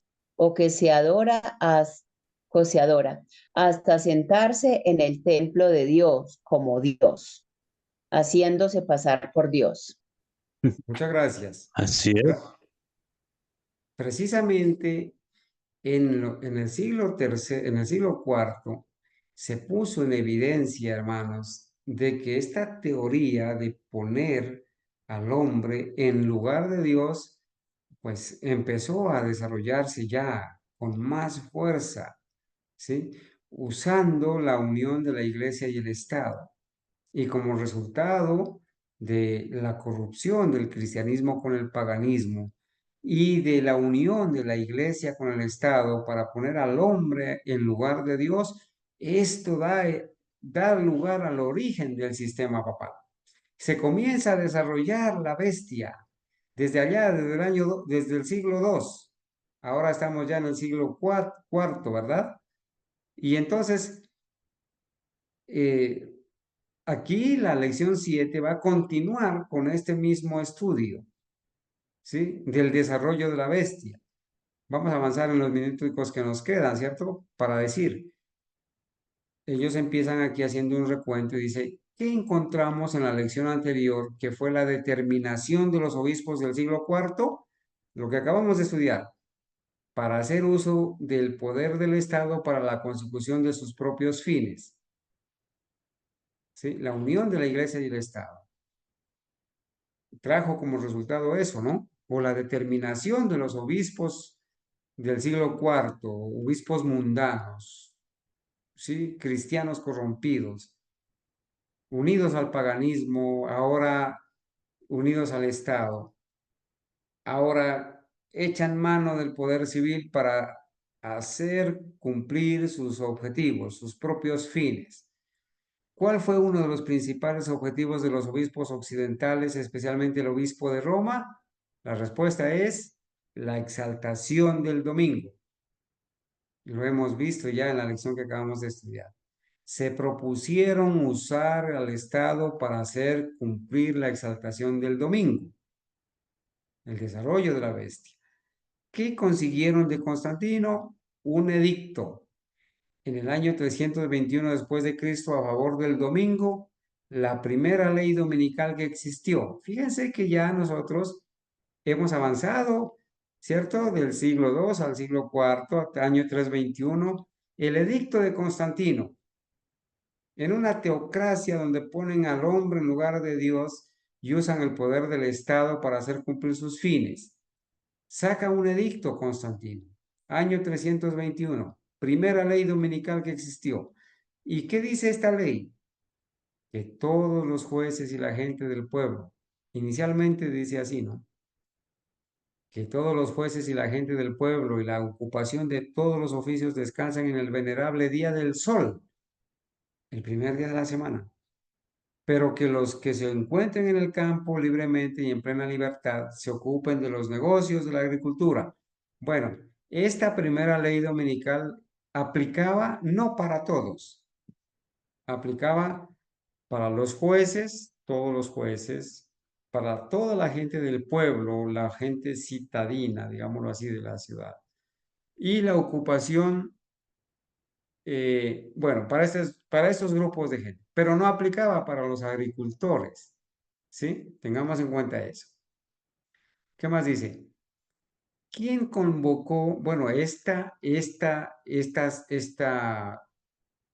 respuesta, los pioneros la tomaron del libro de J.N. Andrews, del historiador, se llama Historia del Sábado, el capítulo 19. Ahí está escrita esta ley, este edicto de Constantino, que también está en el conflicto de los siglos, ¿no? Pregunta 5. ¿Quién convocó el concilio de Niza o de Nicea? Miren que ya del 321 vamos a pasar ahora al 325. Y la bestia se sigue desarrollando, el sistema papal se sigue desarrollando, el sistema del anticristo se sigue desarrollando, el desarrollo de la bestia. Constantino, después de que saca su primer edicto de ley dominical en el año 321 después de Cristo, ahora convoca a un concilio, el concilio de Nicea o de Niza. Constantino en el 325. ¿Cuál fue una de las dos decisiones? ¿Cuál fue una de las dos decisiones? Dice, ¿cuál fue una de las dos decisiones principales dictado por este concilio de Nicea o por este consejo? Que la Pascua de Resurrección, dice, que la Pascua de Resurrección se celebre siempre y en todas partes el domingo. Noten, hermanos, que es en el concilio de Nicea, o de Niza, donde se determina por Constantino que la Pascua de Resurrección se celebre siempre y en todas partes el domingo. Por eso la Iglesia Católica y los evangélicos dicen que guardan el domingo en honor a la resurrección de Jesús. Cuando empezó, iniciaron diciendo, ordenando en el concilio de Nicea 425 después de Cristo, que la Pascua de Resurrección se celebre siempre y en todas partes el domingo. En el concilio de Nicea, perdón, año 325. Habían pasado 4 añitos, ¿no? Después de la primera ley dominical. 4 años para el concilio de Niza o de Nicea. Se decreta que la Pascua de Resurrección se celebre siempre y en todo lugar el domingo. Miren cómo empezó, hermanos, el asunto del sistema papal y de la observancia del domingo. ¿Bajo qué autoridad se publicaron sus decretos? Los decretos de estos sínodos fueron publicados bajo la autoridad imperial, el Imperio Romano, y así obtuvieron una importancia política, dice el historiador Nanda. Fíjense que aquí, hermanos, vemos cómo la Iglesia usa al Estado para hacer cumplir sus fines. Los decretos de estos sínodos fueron publicados bajo la autoridad imperial y así obtuvieron una importancia política. ¿Quién fue obispo de Roma durante los 21 años y 11 meses del reinado de Constantino? ¿Quién era el obispo de Roma? Y aquí está el nombre. El obispo se llamaba Silvester. 31 de enero del 314 al 31 de diciembre del 335. Era el obispo de Roma que usó a Constantino para hacer cumplir los fines de la iglesia. ¿Qué hizo con su autoridad apostólica, entre comillas, poco después del concilio de Nicea o de Niza? Él decretó que el domingo debería ser llamado el Día del Señor. Hermanos, ¿de dónde surge que el domingo sea o se haya nombrado el Día del Señor? Aquí está la historia. Por eso nosotros somos adventistas historicistas, porque además de interpretar la profecía a lo largo de la historia, pues vamos a la historia del surgimiento de todas las doctrinas verdaderas y falsas. En este caso estamos revisando la historia del surgimiento del papado y el desarrollo de la bestia. Este obispo, Silvester, que era el obispo de Roma durante el reinado de Constantino, el emperador Constantino, ¿sí? Del 31 de enero del 314 al 31 de diciembre del año 335, que hizo valer su autoridad apostólica después del concilio de Nicea, después del 325, y decretó que el domingo debería ser llamado el Día del Señor. Hermanos, allí está en la página 350 de la historia del sábado. Lo podemos ampliar, sí, la información para tener el fundamento claro. Pero ¿desde cuándo es que se le llama al domingo el Día del Señor? ¿Y por quién? Hermanos, por ahora vamos a decir después del concilio de Nicea, después del año 325, por el obispo de nombre Silvester, ¿sí? Obispo de Roma, Silvester, que decretó que el domingo debería ser llamado el Día del Señor. Lo podemos ampliar ahí en el libro del hermano del pionero John Nevis Andrews, página 350, Historia del Sábado. ¿Qué fue ordenado por el concilio de la Odisea? En el 363 o 364 después de Cristo. Ya avanzamos un poco más al 364. ¿Qué fue ordenado? Aquí está la respuesta. Que si los cristianos descansaran en sábado, el séptimo día de la semana, sean malditos de Cristo, y que descansaran el domingo. Noten, hermanos, esta ley ya en el concilio de la Odisea, en el año 363 o 364. Se decretó, hermanos, que si los cristianos seguían descansando el séptimo día de la semana o sábado, sean malditos de Cristo y que obligatoriamente tienen que descansar el domingo. ¿Se aplicó la ley dominical de Constantino a todas las clases? Bueno, ya sabemos que no, ¿verdad? Era para los jueces y para los habitantes del pueblo, ¿no? Pero no para los agricultores. Exigieron, dice, los obispos otras veces, exigieron los obispos otras leyes que deberían ser más generales. Y vamos a ver aquí, hermanos, dice, exigieron los obispos otras leyes que deberían ser más generales. ¿Cuál es la respuesta? La va a dar el historiador Nander, volumen 2, página 300. Por ley, el año 386, los mayores cambios efectuados por el emperador Constantino se hicieron cumplir con más rigor y en general las transacciones civiles de todo tipo los domingos estaban estrictamente prohibidas. Quienquiera que transgrediera debía ser considerado de hecho culpable de sacrilegio. Por favor, alguien que me busque la palabra sacrilegio y nos dé la definición. Ya en una clase anterior estuvimos revisando ese concepto, ¿verdad? Pero fíjense cómo ha avanzado la bestia, cómo se ha desarrollado desde el siglo II durante los años, y vamos ahora ya en el año 386, donde por ley del año 386, dice el historiador Nander, los mayores cambios efectuados por el emperador Constantino se hicieron cumplir con más rigor y en general las transacciones civiles de todo tipo los domingos estaban estrictamente prohibidas. ¿Sí? Prohibidas. Y ya en esa época, 386, cualquiera que transgredía esa ley era culpable ¿de qué era culpado? De sacrilegio. Yo no sé si está ya el concepto acá. Bueno, no está.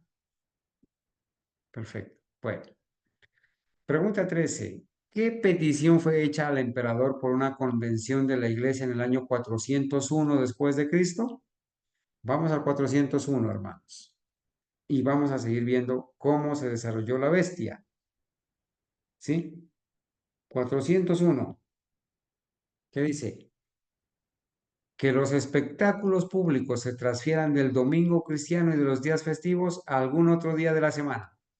En el 401 se dio esta ley. Todo espectáculo se transfiera del domingo a cualquier otro día de la semana. Pregunta 14. ¿Cuál fue el objeto de todas estas leyes estatales, de estas leyes del Estado? ¿Cuál fue el objeto?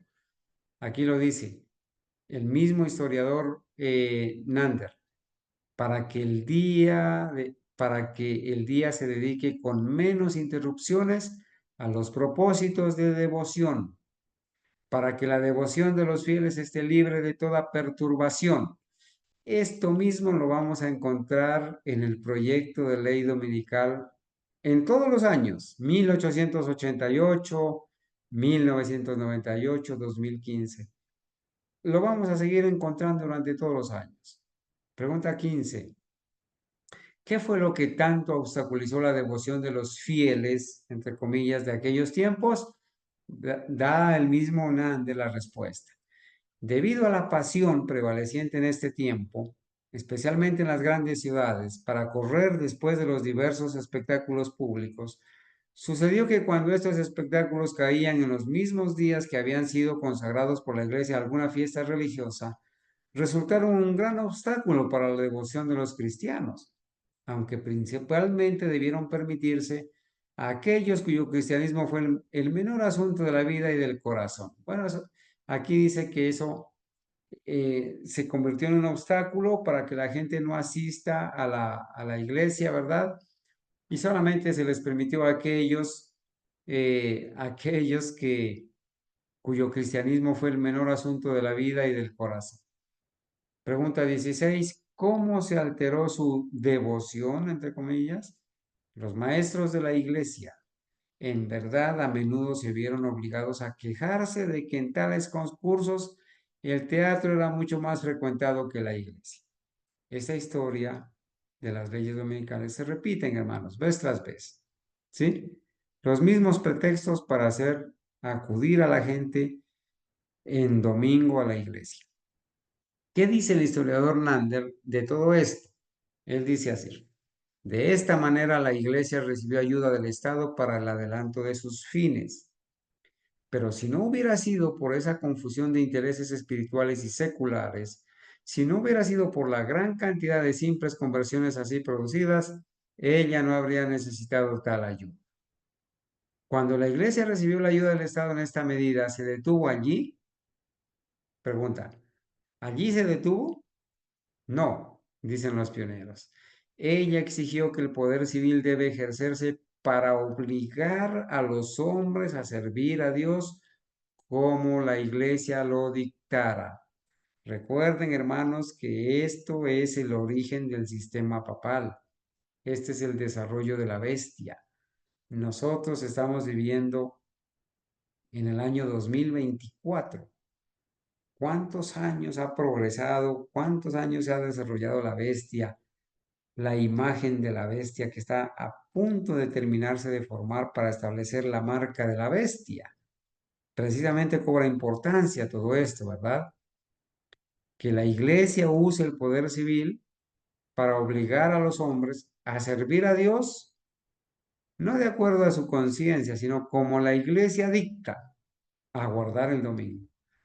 ¿Cuál de los padres de la iglesia fue el padre de esta teoría? ¿Alguien sabe, hermanos?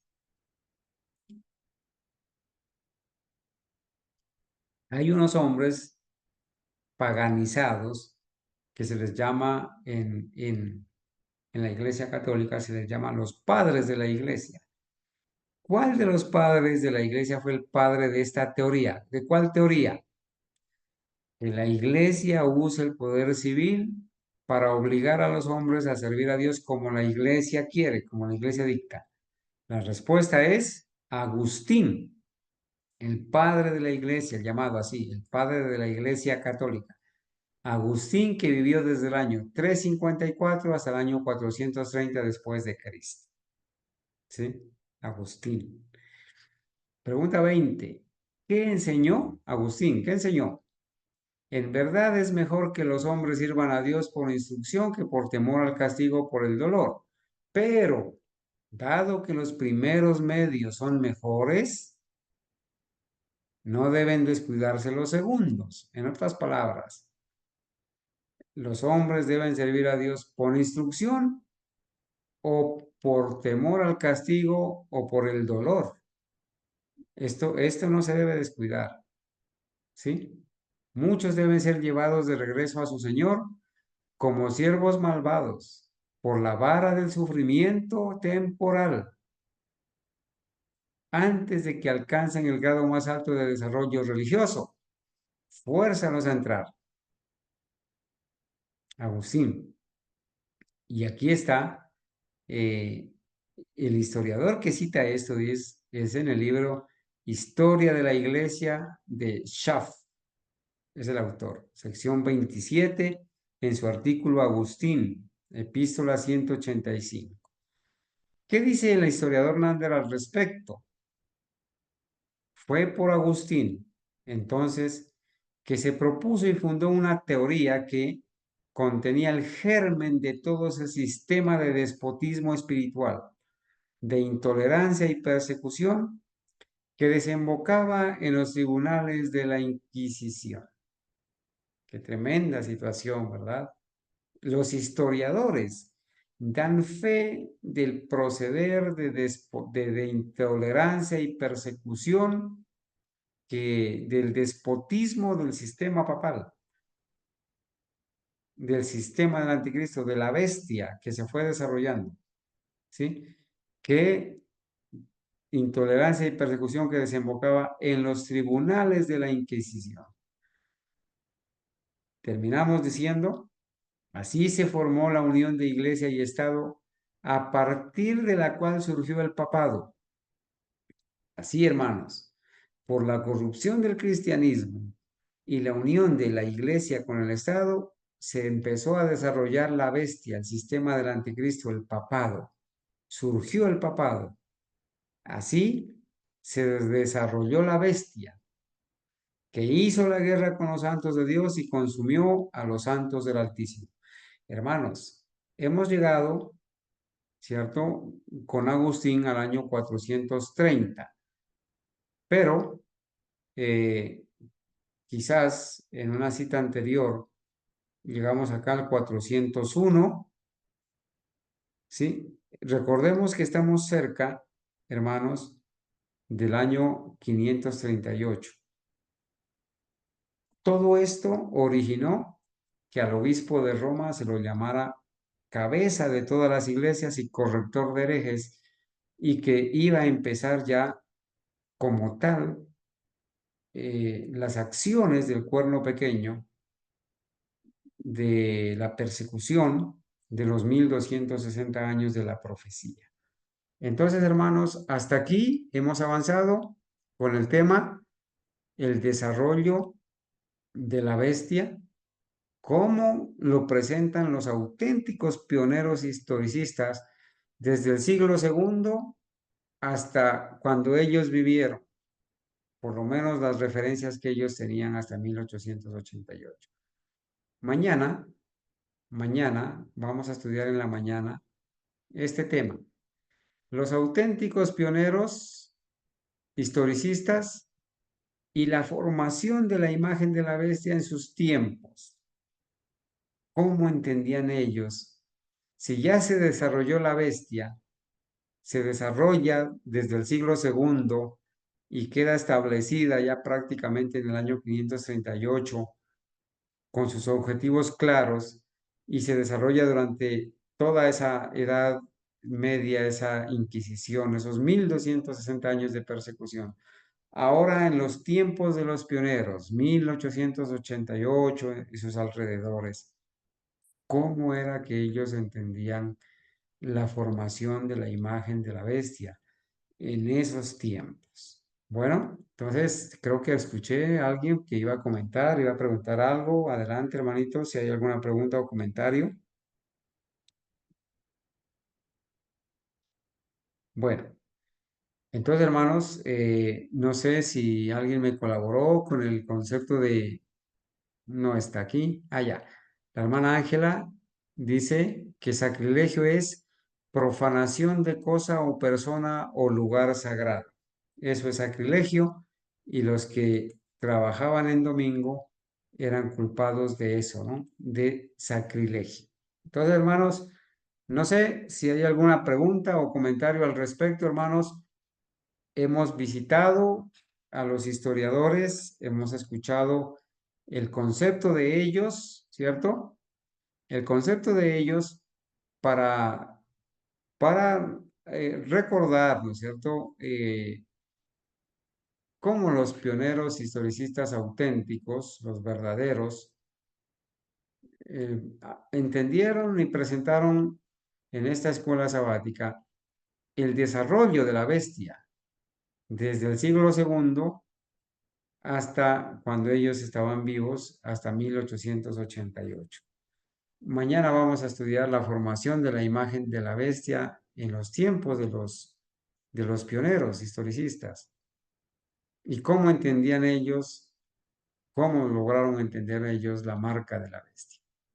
Hermanos, no nos queda sino darle gracias a Dios por habernos permitido ir a la historia, ir a nuestros verdaderos, auténticos pioneros, historicistas, y ir a un escrito está para poder comprender este tema. Nos vamos a arrodillar, hermanos, para darle gracias a Dios y pedir entonces la bendición para todos los que estamos aquí. Vamos a orar.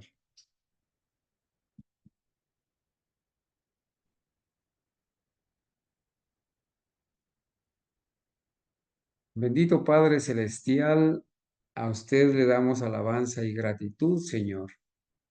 Gracias por permitirnos en estas horas santas espaciarnos en la historia, Señor, hacer memoria de lo que nuestros pioneros, historicistas auténticos llegaron a entender por la bendición del Espíritu Santo, cómo ellos estudiaron y argumentaron con los historiadores de la época y de años anteriores el desarrollo del sistema papal, el desarrollo de la bestia, el desarrollo del sistema del anticristo. Gracias, Señor, porque hemos comprendido que este sistema papal, esta bestia, esta primera bestia de Apocalipsis 13, se empezó a desarrollar cuando el cristianismo, que era puro, se corrompió, se copiaron o se imitaron ritos paganos, se introdujeron al cristianismo prácticas del paganismo, y cuando se unieron al Estado y buscaron el apoyo del Estado para cumplir sus fines y hacer obedecer sus doctrinas, entonces se da origen al sistema del anticristo, al sistema papal que está basado en la autoexaltación. Hemos visto, Señor, cómo se empiezan a dar ya las vislumbres de la adoración en domingo de los paganos, en adoración al sol, al primer día, en el primer día de la semana, y al sol, la peor de todas las abominaciones. El Satanás ha desarrollado este proyecto durante ya casi más de 1900 años, desde el siglo II. Hemos tenido evidencia, Señor, del desarrollo del sistema papal, de la formación de la imagen de la bestia, y estamos teniendo evidencias de la inmediata y próxima establecimiento de la marca de la bestia. Gracias, Señor, por permitirnos espaciarnos en estas verdades. Ayuda a cada persona que quizás no conoce el origen de su Iglesia Católica Romana. Ayuda a los hermanos para que alguna vez puedan usar este estudio con el fin de explicarle a algún familiar, algún amigo, alguna persona católica y evangélica el origen de la adoración del domingo, el origen de cómo llamarle al domingo el día del Señor y el origen de su iglesia pagana romana. Gracias, Señor, porque nos has librado de hacer confederaciones o concesiones con Roma.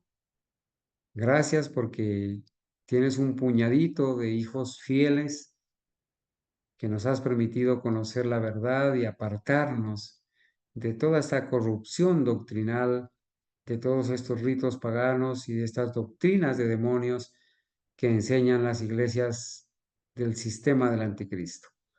Bendice a nuestros hermanos donde quiera que estén y permítenos, Señor, mañana en las horas de la mañana espaciarnos en el estudio de tu palabra, adorarte y honrarte. Gracias, Señor, en el nombre de Jesús. Amén.